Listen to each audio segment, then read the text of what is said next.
Hello everyone, it's Old Guardian here. In this Warcraft Rumble dungeon guide, I'm going to take a look at Blackfathom Deeps on an Undead week, and specifically this Baron Rivendare army that I used for clearing the dungeon at minus 2.0 levels. First, let's take a quick look at the dungeon mechanics.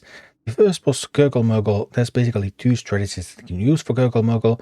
Either you spam it with unbounds, and it is fairly simple to take down with unbounds, or you go into a longer battle of attrition, try to take maybe both towers, at least this tower, then try to get your troops through here.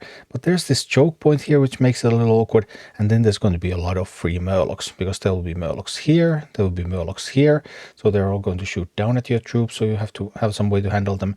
And then these Murlocs here are going to run to this platform, and then the southernmost of them is actually going to be able to shoot at your base from there. So they need something like a safe pilot or Wellbex or something to be able to handle those. So over time I have grown more and more used to using the unbound strategy for Grglmrgl, and even if you need a couple of tries to get it done, then it's the first boss, it's pretty quick to restart, so overall that just seems to spend less time than any other strategy on this boss. The second boss, Baron Aquanis, is known for many gargoyles and also 3 Dark Eye miners that will spawn whenever there's enough gold to be mined on the veins. So for this one, the gargoyles are definitely a problem. Once you're lower level, then gargoyles can really easily kill your base. Early on lower difficulty levels, you can just attack here, take this tower and move through here and kill the boss. But on higher difficulty levels, you typically also need to take this tower. There's also a third tower there, but I never take that, I just ignore that one. You typically need both of these 2 towers so that your base will not succumb to gargoyle attacks, because otherwise gargoyles are just going to be attacking you too much. However, once I started putting Chimera into my army, I have noticed that sometimes I am able to just repel the initial attack and have enough troops go over here that I can actually take down the boss. It doesn't happen very often, but it has happened a few times. It's not something that I actively pursue, but if I see an opportunity, I'm more like opportunistic about that. If I see that, okay, the first attack is coming hard from here, and I'm able to fight back, and I'm able to destroy it, and I have good forces left, then I try to make the push. But otherwise, I just try to take the towers first and then work on the boss. And the third boss, Aquanis, is a 3-headed Hydra, 1 head over here and another over there, the third one over here. And once you have killed all the 3 heads once, then this waterfall is going to go away and all 3 heads will spawn over there and you have to fight against them again. Other than that, Aquanis is really going to swarm you with stuff. As you can see, there's already a bunch of stuff here ready to swarm me. And you really need a way to handle swarms with some AoE minis in this one. And also it's super important to kill this head and take this tower right at the start, because there's not a lot of gold in this map. There's a vein over here and another vein over there, so not very accessible, and chest is over there. So securing this area means that 1 head is down and you have secured this gold vein, and then you're in a good position to defend this and attack from here and also get some attacks going over there. And that's pretty much what happens at Aquanis. This is my army for Baron Rivendare. I'm using Skeleton Party, Skeletons, Earth Elemental, Pyromancer, Fairy Dragon, and Whelp Eggs. So for the first boss I'm going with this unbound spam strategy. I have Earth Elemental to tank, and then I have Skeletons, Skeleton Party, and Whelp Eggs to deal damage, and those are going to handle the boss.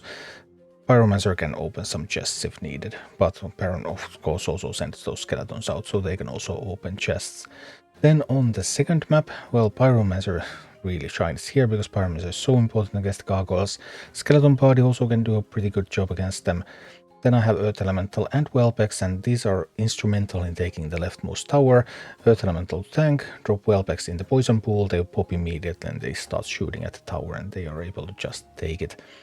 The skeletons can be fed to a Banshee, so that Banshee won't possess anything more important, and that's pretty much the story. Fairy Dragon can make something resistant if needed. Then on the third boss, well, just usual attacking. There's lots of swarms there, so Pyromancer again really important. And also I can make a resistant Earth Elemental to tank some of the Hydra heads. Overall, the Fairy Dragon slot is a bit of a flex spot. I actually originally tried to put in a Chimera there, because Chimera is pretty good in this dungeon, but Chimera made the army too expensive, so it just didn't work out. I needed something cheaper. I could have went with Harpies, possibly. I could have rerolled to some other slot type. But Fairy Dragon did manage to do some things. It can shoot air, it detects stealth, and it can make things resistant, and there's lots of elemental damage on the last 2 maps, so Fairy Dragon seemed to do a pretty good job as well. And this is what it all looks like in action.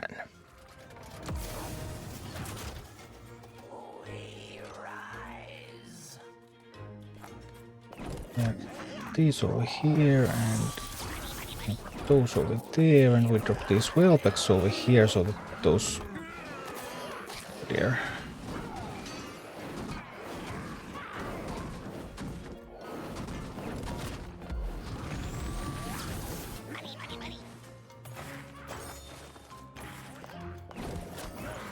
There can surely Rivendare can grab that chest for me, and we're just going to win. Boom, boom. Okay.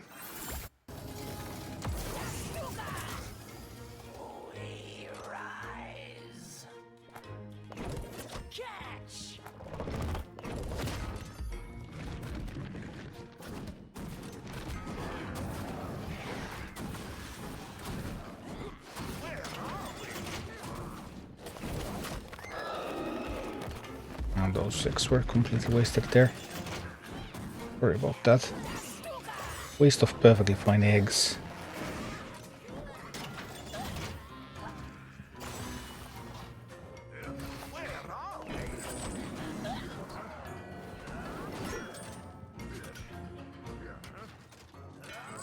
Need to get an assault on the...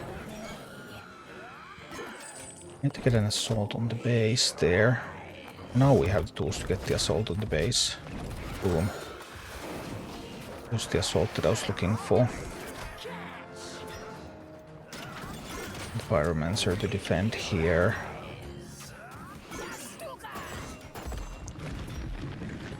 And distract, and the whelps can kill a drake. Whelps don't usually kill drakes, but sometimes they do. Then we can have a resistant Baron Rivendare.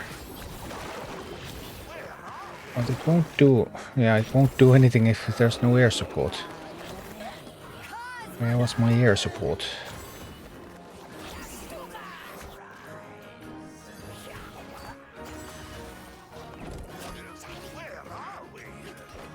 Okay, then a little bit of patience.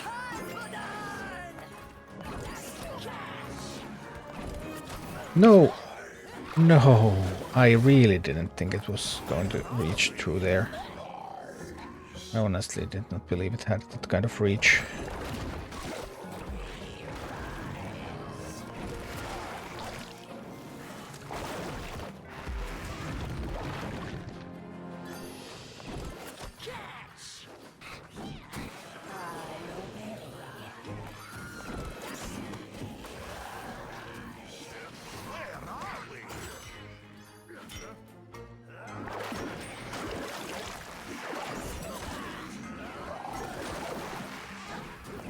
It's always bad news.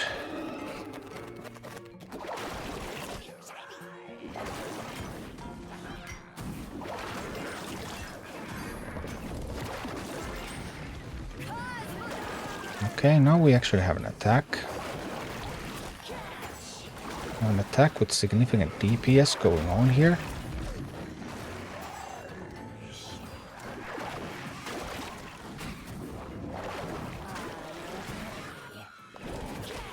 No!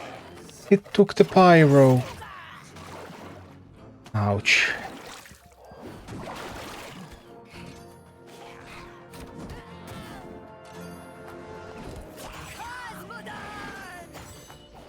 And now, because I lost that fight, many more are coming from this side.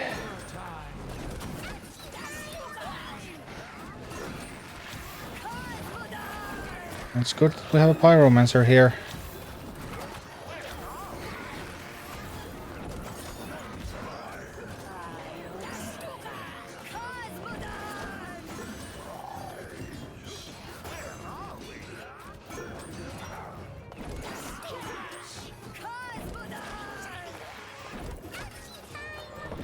Okay.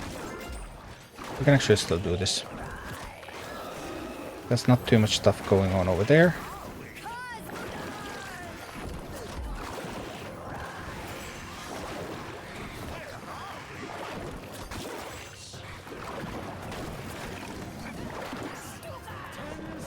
I mean, there's one good push from here. Okay.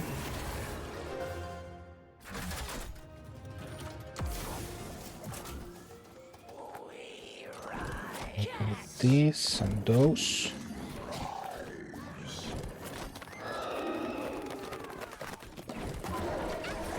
I want a resistant pyromancer.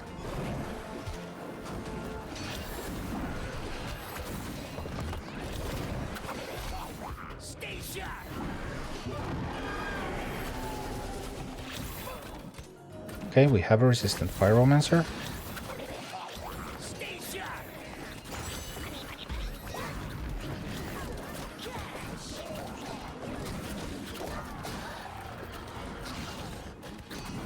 There's so many quillboars. Sheer quantity of those quillboars, it's amazing. Alright. One tower taken.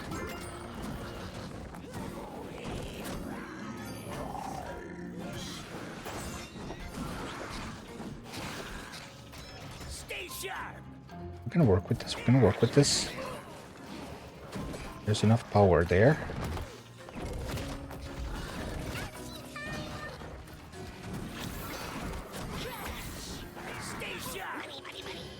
I can now make a resistant earth elemental.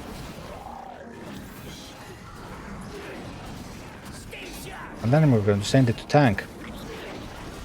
And look at it tank. Look at the resistant earth elemental tanking.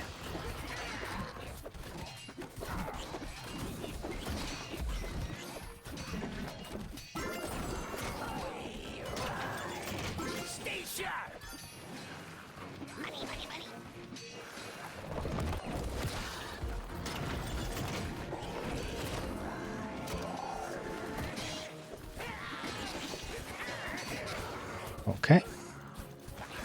Our friendly resistant earth elemental did a good job.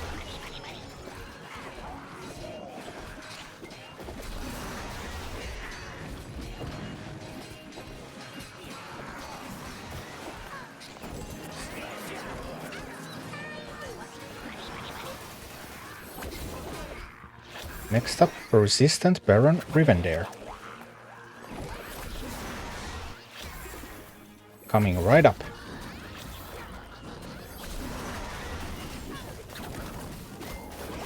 Okay, that was not as effective as I thought it would be. I readily admit that. I thought that would have been more effective.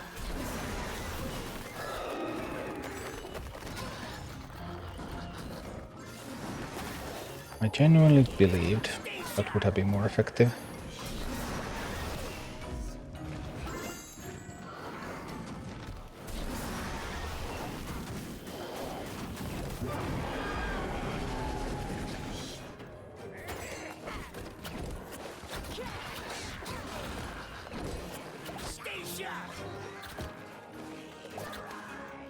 Okay, it's overtime.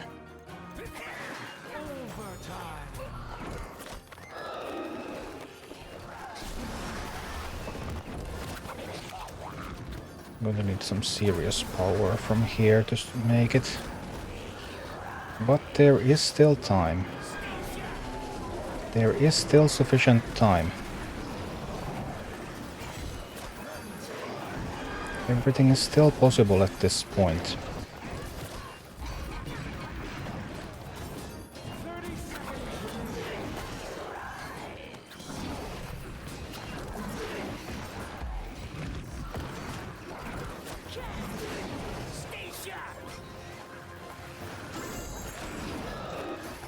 Come on, 22 seconds, 14 seconds.